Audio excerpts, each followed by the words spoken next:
우리네 사람은 사람의 겉과 마음의 일부 정도를 볼 수 있습니다. 하나님은 그 심령 깊이까지도 다 보시죠.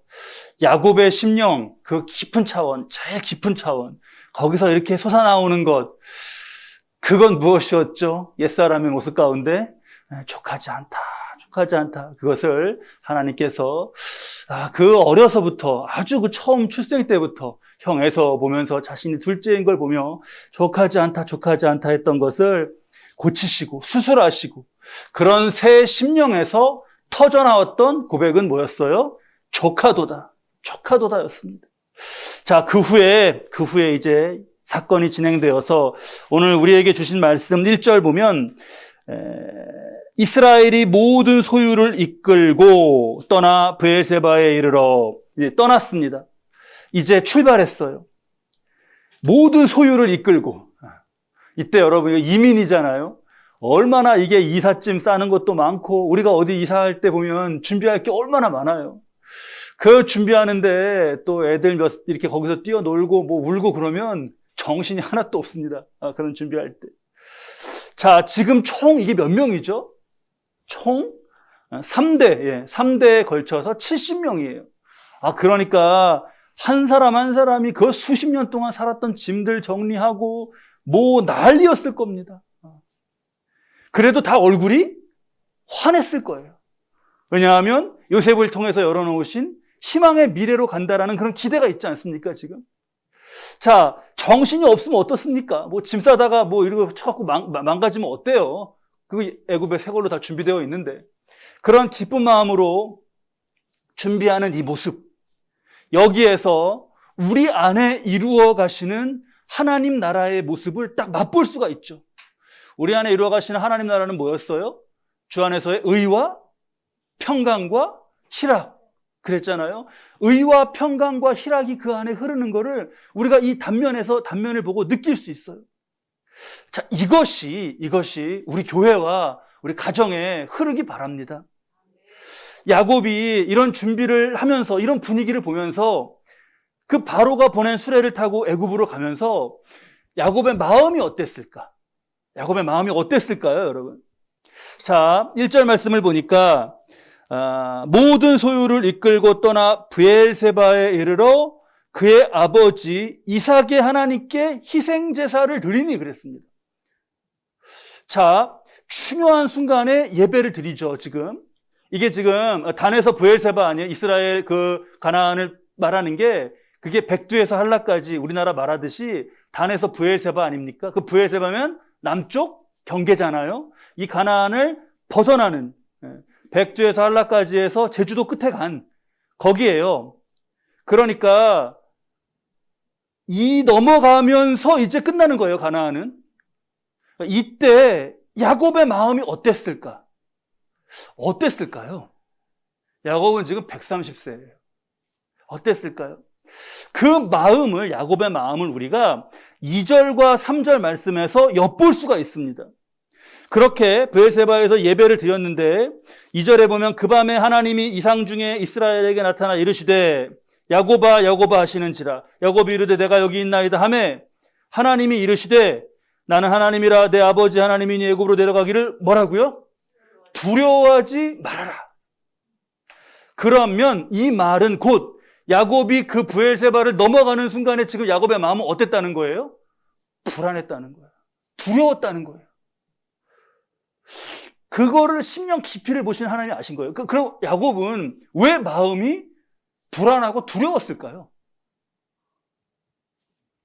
두 가지 이유입니다. 두 가지 이유. 첫째, 정말 가나안을 떠나도 되는 걸까?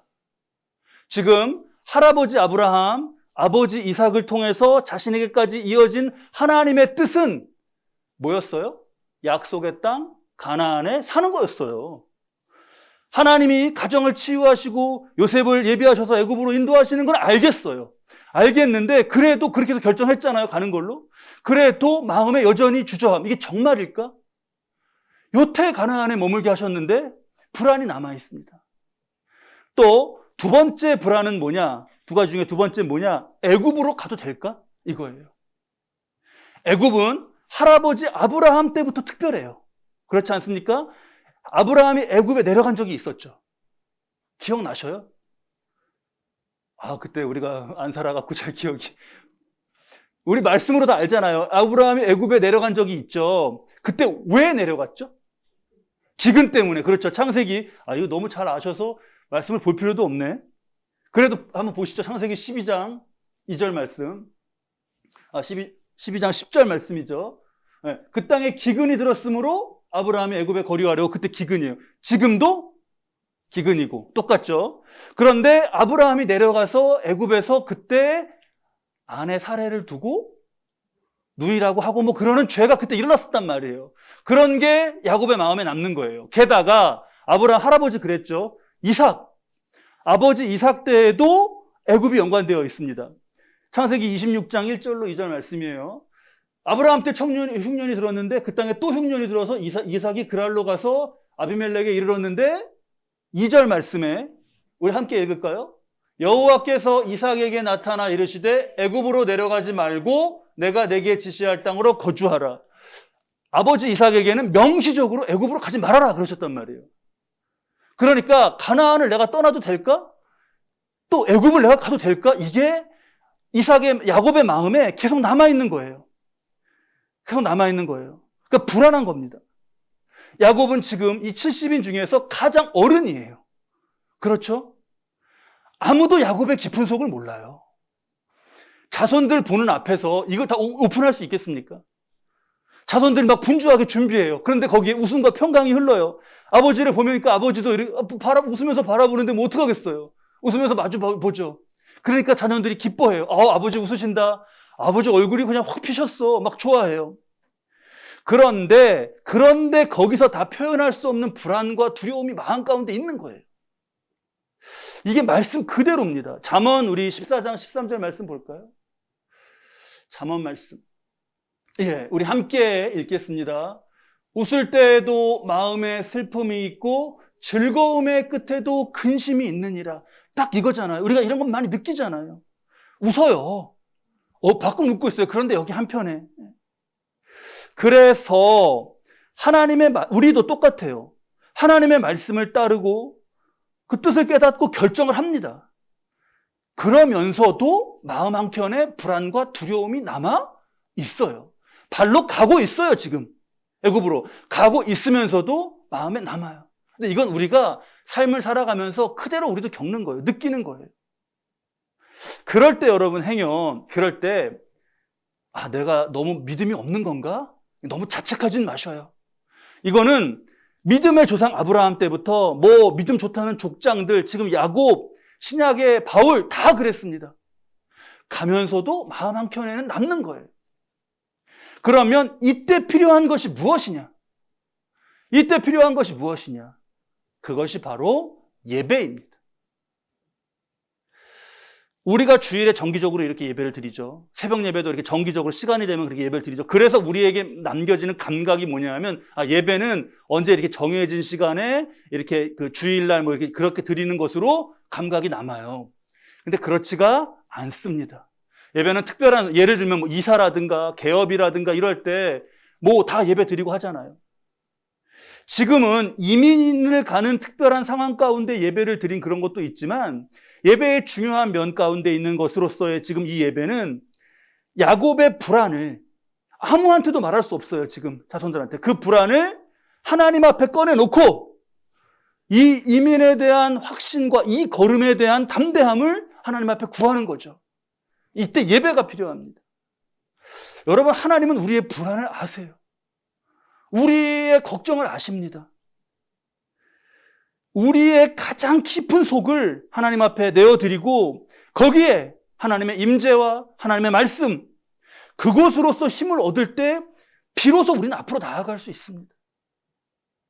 이렇게 정기적인 때 주일까지 기다리고 이러는 게 아니라 우리는 그러할 때, 영적으로 그러할 때 하나님을 예배해야 돼요.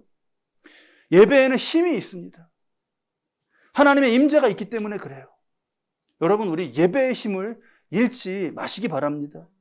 우리가 서는 수많은 브엘세바의 순간들, 그때 그냥 불안 가운데 걱정 가운데 왔다 갔다, 그럼 영적인 힘을 다 잃는 거예요. 자, 그래서 하나님이 그렇게 예배하는 야곱에게 응답하시죠. 3절 말씀 다시 우리 보면 본문 3절 말씀 46장 3절 말씀 보면 하나님이 이르시되 나는 하나님이라. 그 다음에 뭐라 그러시죠?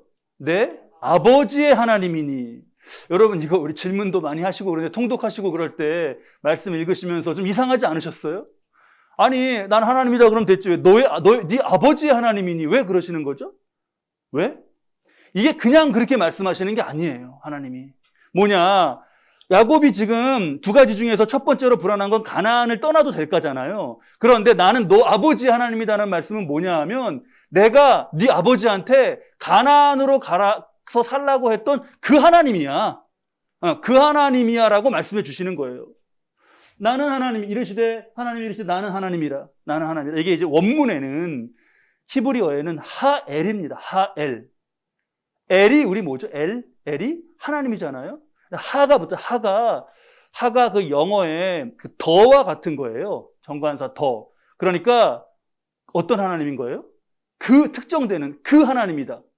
그걸 알려주시는. 그러니까 이미 하나님이 내가 누군지를 딱 말씀하시는 순간에 벌써 야곱의 불안한 심령을 이미 터치를 하고 계시는 거예요. 누군지를 알려주시는 것을, 이거 왜 하나님은 여기서 그냥 필요도 없을 것 같은데 나는 하나님이라 네 아버지 하나님이 그냥 그러시는 게 아니란 말이에요. 이미 이렇게 내 아버지의 하나님이라고 듣는 순간 이미 이 심령은 만져지고 있는 거예요. 만져지고 있는 겁니다. 그 가나안에 대한 것에 대해서는 이미 이렇게 말씀하시고 그 다음에 바로 뭐라 그러셔요? 내 아버지 하나님이니 애굽으로 내려가기를 두려워하지 말아라. 아까 가나안을 떠나도 될까? 그 다음 두 번째가 애굽으로 가야 돼도 될까였잖아요. 두 가지를 그냥 딱 근심을 없애주시는 거예요. 없애주시는 거예요. 뭐 더 무슨 응답이 필요합니까? 우리 4절 말씀 볼까요? 46장 4절. 네, 내가 너와 함께 애굽으로 내려가겠고 하셨어요. 다른 어떤 응답이 더 필요한가요? 여기서? 내가 너와 함께 같이 간다. 이거면 뭐 애굽을 가든 아니면 이때 뭐 중국을 가든 미국을 가든 뭐 무슨 상관입니까? 하나 함께 가신다는데. 그렇죠, 여러분. 우리 삶에 정말 예배가 있고 내가 너와 함께 간다 시는 그런 응답 가운데 우리가 하나님과 함께 살아가야겠습니다.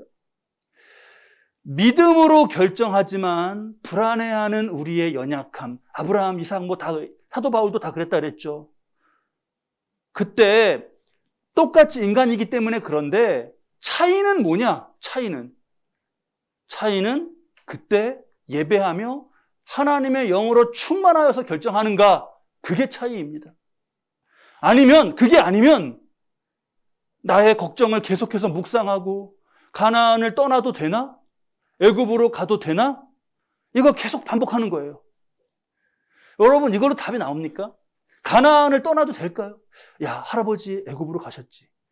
근데 거기서 죄 가운데 막 그 애굽의 영향 가운데 할머니를 아내인데 누이라 그래갖고 막 죄 짓고 그랬단 말이야. 큰일 날 뻔했어. 아버지한테는 애굽으로 또 가지 말라 그러셨어. 요셉이 그런데 총리가 된 상황은 이렇게 나를 그걸 부르시는 게 아닐까? 가뭄도 심하고 그럼 가야 되는 거 아닌가? 할아버지는 그때 가셨다가 그렇게 죄를 이거 계속 뱅글뱅글 도는 거예요. 그러면 이걸로 밤새입니다.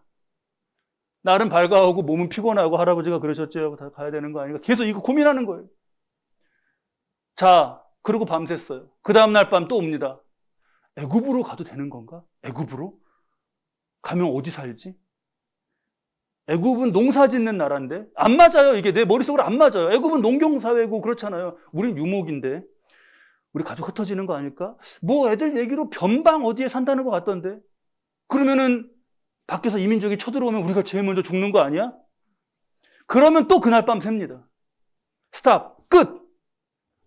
그리고 무엇을 해야 된다고요? 예배하는 거예요.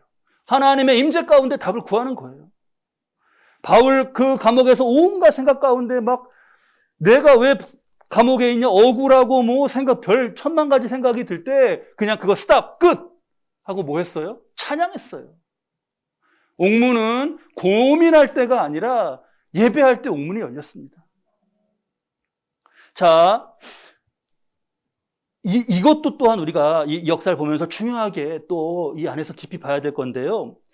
야곱이 지금 할아버지 아브라함과 아버지 이삭의 삶을 알죠. 그냥 알기만 한 게 아니라 그 삶의 영적 의미들을 알고 하나님과의 관계를 어떻게 맺으며 살았는가에 대한 진지한 태도가 있고 그것으로부터 영향을 받고 있어요. 야곱은. 그래서 브엘세바가 그냥 넘어가지지 않은 거예요. 그러니까 이게 뭐냐 하면 여러분, 우리의 어떤 체험과 우리의 자녀들에게 우리의 체험이 영적 유산으로 이어져야 되는 거예요.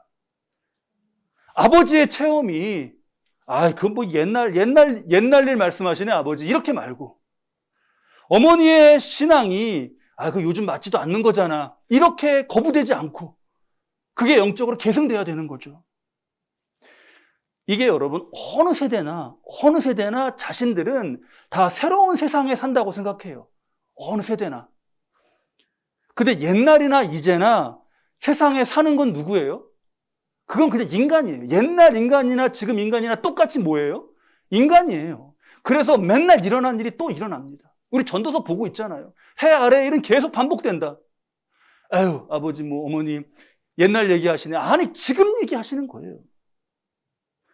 할아버지 때 일, 아버지 때의 일이 나의 삶에도 똑같이 일어나요.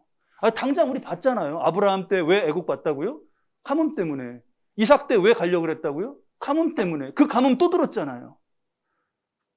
그대로입니다. 그래서 이게 이어져 가는 가운데 좀 더 이게 할아버지의 아버지의 그것 가운데 야곱이 여기 서서 기도하고 예배드리는 가운데 이게 복된 걸음으로 나아가야죠. 또 반복할 겁니까, 그러면?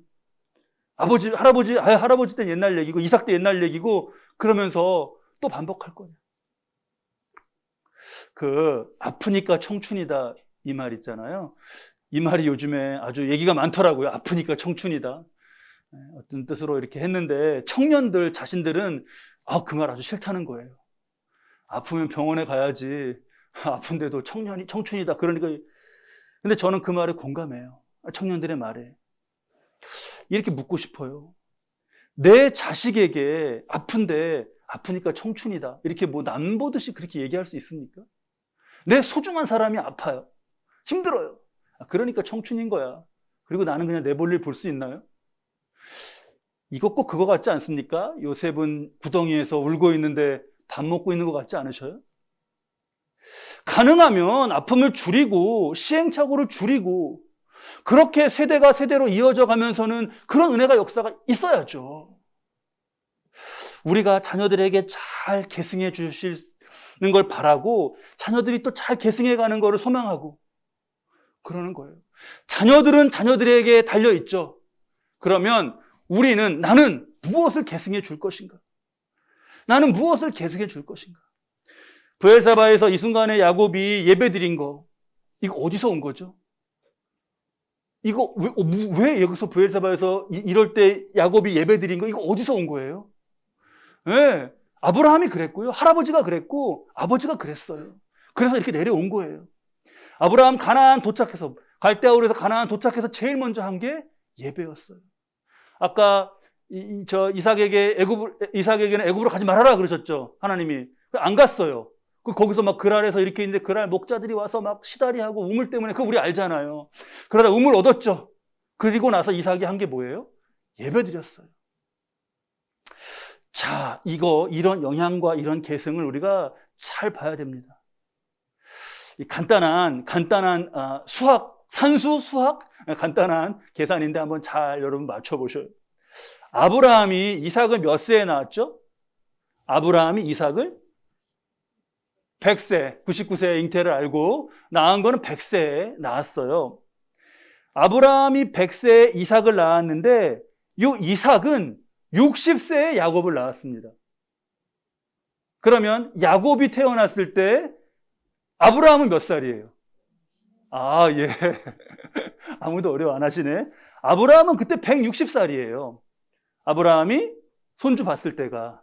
그런데 아브라함은 175세에 죽어요. 그러면 얘 몇 살부터 몇 살까지를 보는 거예요?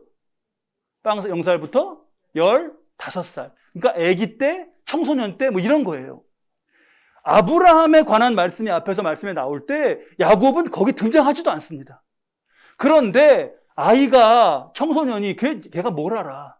175세 노인이, 170살 넘은 노인이 아기 볼 때 마음이 어떻겠어요? 아이고, 저게 언제 클려나, 아이고, 저게 좌로나 우로나 행할 줄 언제 알게 되려나. 그럴 때 그 애가 보는 거예요. 그리고 그걸 보고 배우고 그대로 자기도 브엘세바와 같은 순간에 예배를 드리는 거예요.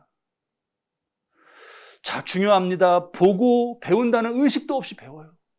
그러면 우리가 아비 어미로서 우리가 무엇을 자녀들에게 보여주고 무엇을 배우게 할 거예요? 늘 TV 앞에 앉아있는 모습. 조금 걱정되고 그러면 막 한숨 푹푹 쉬고 막, 또 뭐, 그런 거 어디 TV 방송에 나오더라고요. 오늘의 운세 이렇게 몇 년생 그거 보고선 좋으면 막 좋아하고 그거 안 좋으면 막 화내고 그러는 거 나오더라고요. 그런 모습? 지금 야곱이 여기서 자기 마음에 있는 거 감정 이거가 태도가 돼갖고 애들한테 막 짜증내고 아버지 왜 저러셔? 좋은 날 왜 그러셔? 막 화내고 그러는 모습? 그게 아니죠. 그게 아니죠. 중요할 때 예배 드리시더라. 그때 기도하시더라. 그래서 그 심령 깊이를 하나님이 채워주시는 힘으로 나아가시더라. 그게 남아야 될 거 아닙니까? 이 아브라함 여기 야곱 애기 때 그 영향 주는지도 모르고 영향 줬어요. 이삭도 그렇습니다. 근데 그게 자신도 모르게 복된 길을 가도록 영적으로 계승해 준 거예요. 여러분, 지금 이 순간도 그러한 역사가 일어나고 있다는 것 우리가 잘 알아야겠습니다. 우리는 지금 앞에 46장 전반부 말씀 가지고 야곱이 브엘사베에서 예배드리고 있는 야곱을 보고 있지 않습니까? 그렇죠? 이때 아까 몇 명이었다고요? 전부? 70명이라고 했죠? 그 70명이 어떤 구성인가? 그게 오늘 본문 7절 말씀, 마지막으로 읽은 말씀이에요. 자, 함께 읽으시죠. 이와 같이 야곱이 그 아들들과 손자들과 딸들과 손녀들 곧 그의 모든 자손을 데리고 애굽으로 갔더라. 저기서 지금 말씀에 우리가 연결해서 누가 딱 눈에 들어와요? 손자들, 손녀들. 얘네들도 여기 지금 다 있는 거예요. 그럼 얘네들이 누구냐? 창세기 46장 9절, 10절 한번 말씀 볼까요? 그러면 그 대표적으로 이거 쭉 리스트가 이후 말씀에 70명이 다 쭉 리스트가 나오는데 딱 그 앞에만 보자고요. 르우벤의 아들은 누구요? 하녹, 발루, 헤스론, 갈미. 아이고, 이름 다 잘 졌네요. 또 정확히 잘 모르겠지만 어감이 좋네요. 우리 발루. 그 야곱이 그랬을 거 아닙니까? 우리 발루. 누구예요 또? 우리 갈미. 또 시므온의 아들은 여무엘과 야민과 오핫, 야긴, 스할, 가나안 여인의 아들 사울. 여기도 이때도 사울이 동명이인으로 있네요. 야긴. 이것도 저 나중에 기둥에 붙인 이름이고 좋은 이름 아닙니까?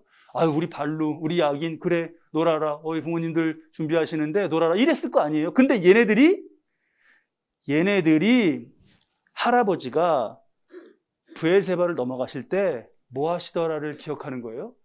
예배하시더라를 기억하는 거예요. 지금 꼽은 이 사람들의 이름과 이들의 행적이 뒤에 다시 나오진 않아요. 하지만 이들도 시간이 지나서 한 부족의 족장이 되는 그런 위치란 말이에요.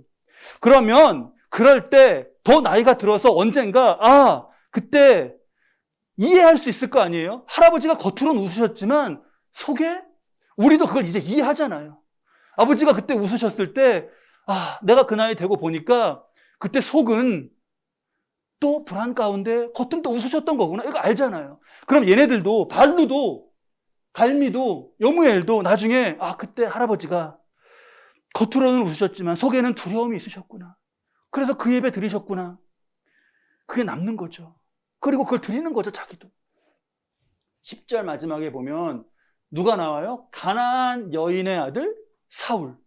사울은 어때요? 사울은 어머니가 누구예요? 가나안 여인이에요. 어머니 가나안 여인이면은 영적으로는 뭐가 승계되고 있는 거예요? 바알 숭배. 가나안 여인은 철저한 바알 숭배.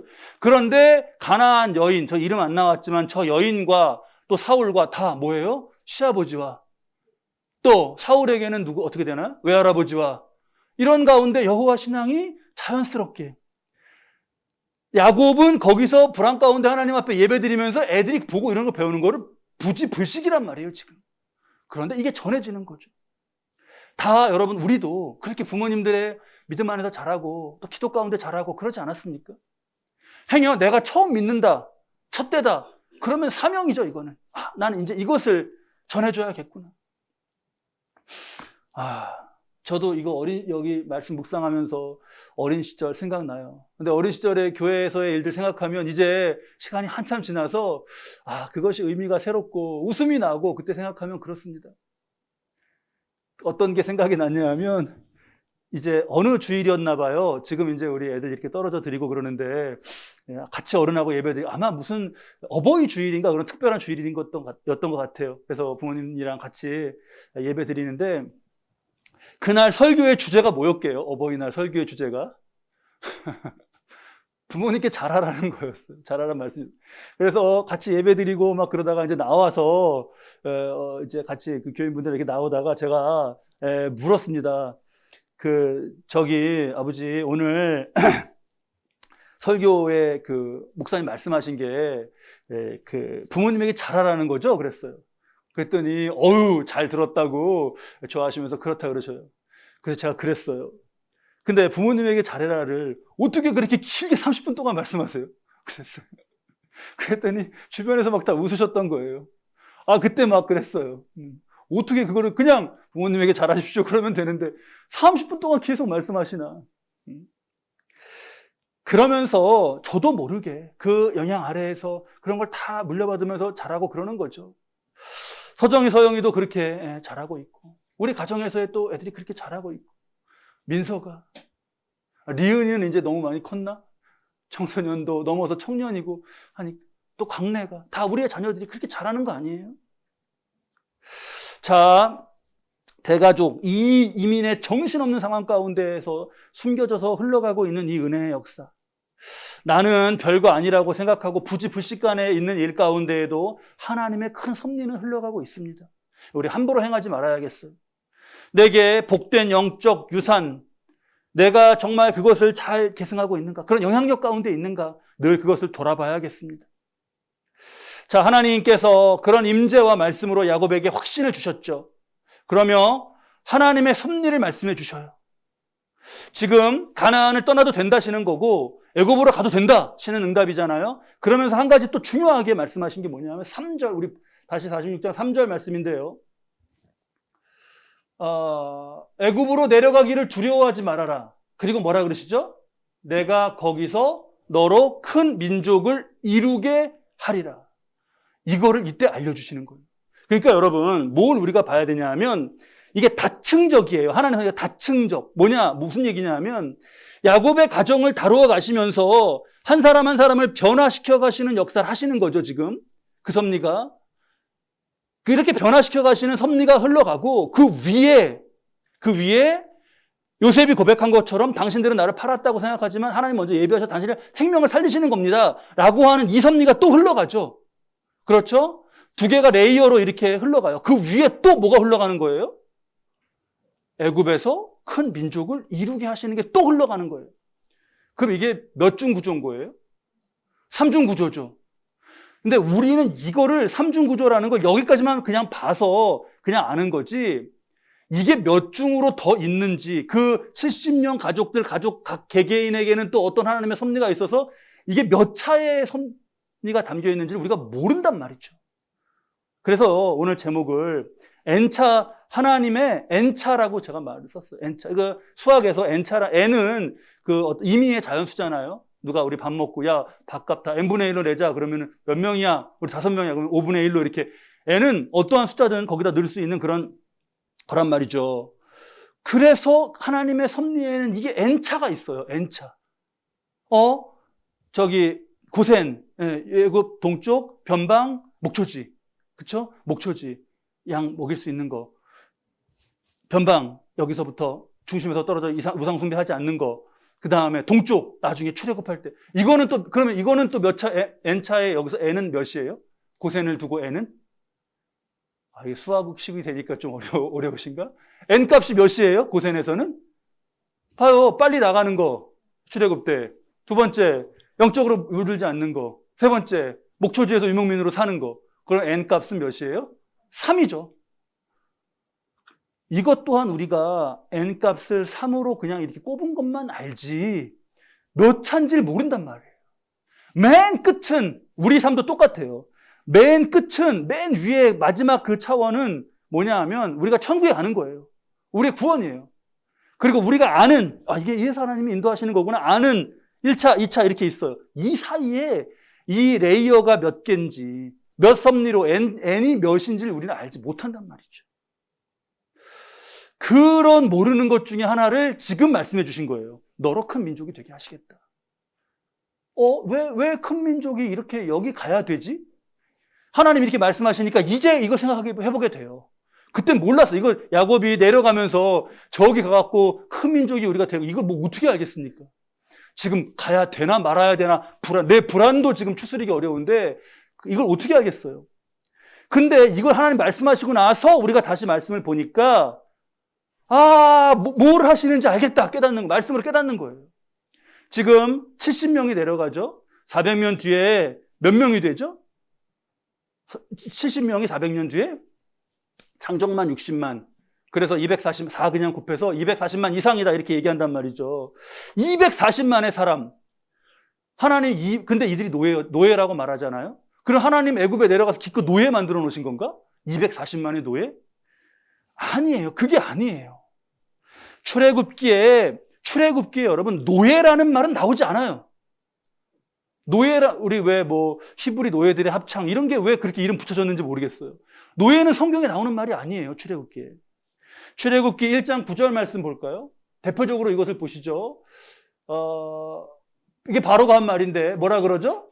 그가 그 백성에게 이르되 이 백성 이스라엘 자손이 우리보다 많고 강하다 그랬어요. 노예가 아니라 이스라엘의 자손인 거예요. 야곱의 자손들인 거예요. 240만. 이들이 마지막에 막 혹독한 노동을 시키고 이렇게 못 나가게 하려고 많아지니까 그런 건 있었죠. 막 그래서 일하게 되고 이렇게 했던 건 있었죠. 근데 이들이 이제 딱 나왔어요. 애굽에서 바로 아래에 있다가 딱 나왔어요. 광야로.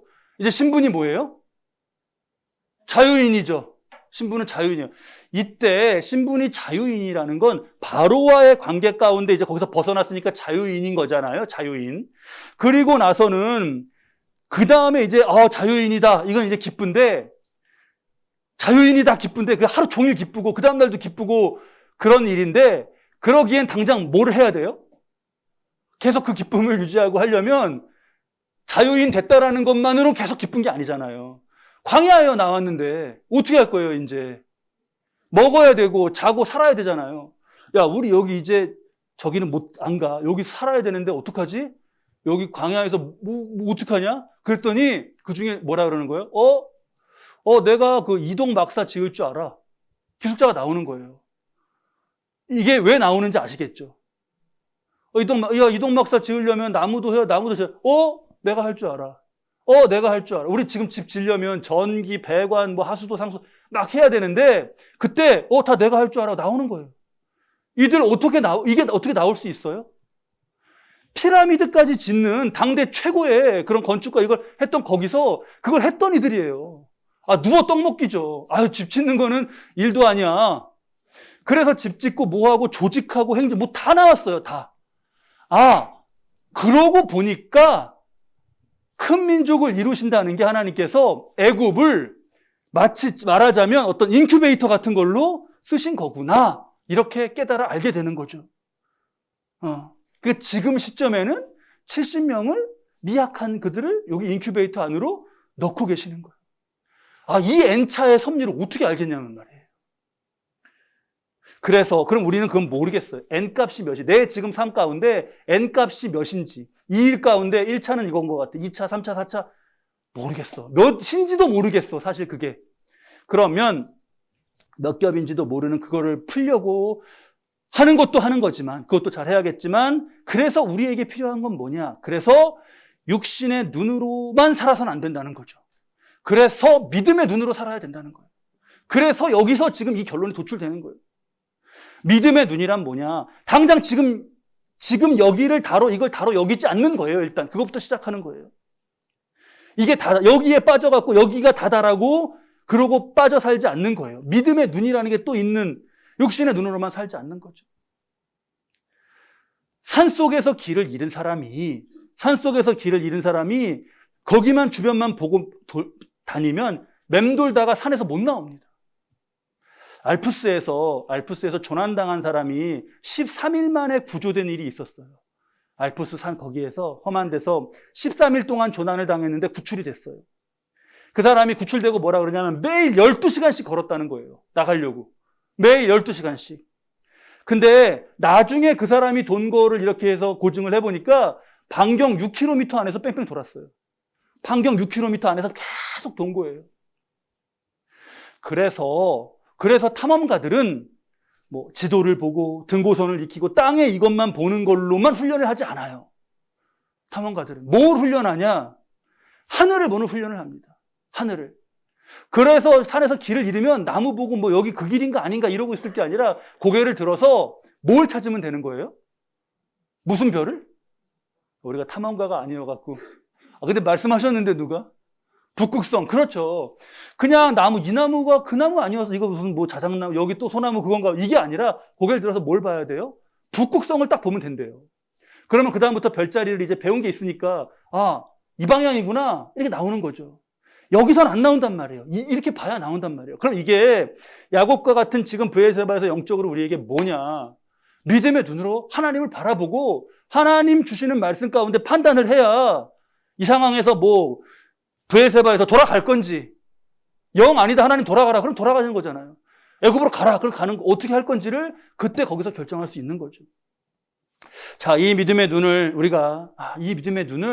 우리가 또 구하고 이것이 정말 귀한 것이구나, 이것으로 사는 것이구나 라는 걸 잘 새겨야겠습니다.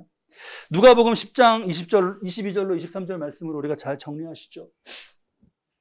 자, 이 주님의 말씀이에요. 내 아버지께서 모든 것을 내게 주셨으니 아버지 외에는 아들이 누구인지 아는 자가 없고, 아버지 외에는 아들이 아는 자가 아무도 없어요. 아들과 또 아들의 소원대로 누구요? 계시를 받은 자.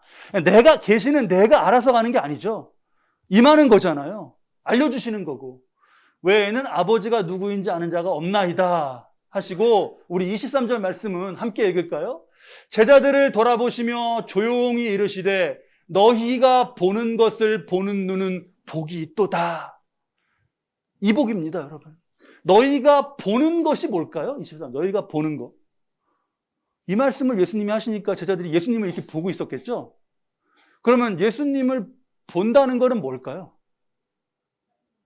그렇죠. N차로 가면 바로 그거죠. 그러니까 예수님을 본다는 건 예수님이잖아. 이분이 예수님. 몸이 이렇게 생겼고 머리가 이렇게 길고 뭐 그때 유대식으로 하면 수염을 이렇게 기르셨고 다 그렇게 이분이 예수님이잖아. 저분은 아니고 이분이잖아. 이렇게 육신의 것을 보는 그 1차원이 아니라 그 위의 차원. 레이어가 뭐가 겹쳐지죠, 예수님에게서?